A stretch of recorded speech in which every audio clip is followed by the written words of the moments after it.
ఆశీర్వాదాలతో మనకు జీవితానికి కావాల్సిన ప్రతి దాన్ని సరిపోయేటట్టు దేవాది దేవుడు మన యొక్క ఆశీర్వాదాలకి దేవుని ఆశీర్వాదం ప్రతినిత్యము మనకి ఇవ్వడానికి ఎంతగానో ఆయన ఇష్టపడుతున్నాడు. దేవుడికి మహిమ కలుగును గాక. కీర్తనలు 90వ అధ్యాయం 1వ వచనం.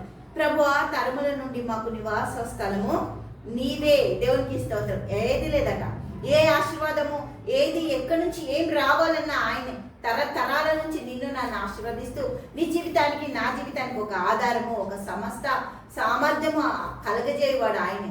అందుకే అంటాడు ద్వితీయోపదేశకాండం 8వ అధ్యాయము 18వ వచనం, భాగ్యం సంపాదించే సామర్థ్యం నేనే కలగజేస్తాను మీకు, వేరే ఎక్కడి నుంచి రాదు, ఎక్కడి నుంచి అక్కడ మార్గం లేదు, కానీ నేను సమస్తము చెయ్యగలను. దేవుడికి మహిమ కలుగును గాక. అందుకే ఇక్కడ ఈ కీర్తనలో మోషే ప్రార్థన అని రాసింది కదా.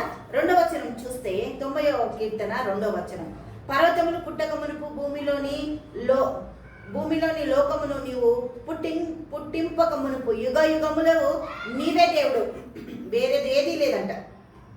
దేవుని కార్యాలతో ఏది లేదట. దేవుడికి మహిమ కలుగును గాక. దేవుడు తప్ప వేరే ఆధారం లేదు. దేవుడు ఏమైనా ఆశ్రయ దుర్గం, ఆశీర్వాదానికి కారకుడు ఆయనే. దేవుని ఆశీర్వాదం అనునిత్యము అనుదినము మనము పొందుకోవడానికి ఆయనతో కలిసి సావాసం చేసినప్పుడు ఆయన మన జీవితాలకి కావలసిన దాన్ని సమకూర్చి నా జీవితాలలోకి ఇవ్వడానికి రిజరాక్షన్ పవర్ని మనకి ఇచ్చిండు. శిల్వ శక్తిని మనకు అనుగ్రహించి నిన్న నేడు నిరంతరం ఏకరీతిగా ఉండే దేవుణ్ణి మనలో ముద్రించిన పరిశుద్ధాత్మ ద్వారా. దేవుడికి మహిమ కలుగును గాక.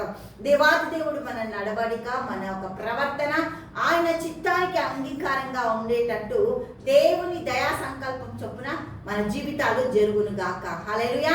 తండ్రి యేసయ్యానికి స్తోత్రాలు, గొప్పది అద్భుతకర ఆశ్చర్యకర నీకే స్తుతులు స్తోత్రాలు చెల్లిస్తున్నాం తండ్రి. నీ బిడ్డలను దీవించి ఆశీర్వదించు, నీ మహిమతో నడిపించుతాను. యేసు నామములో ప్రార్థిస్తున్నాము తండ్రి. ఆమేన్, ఆమేన్, ఆమేన్.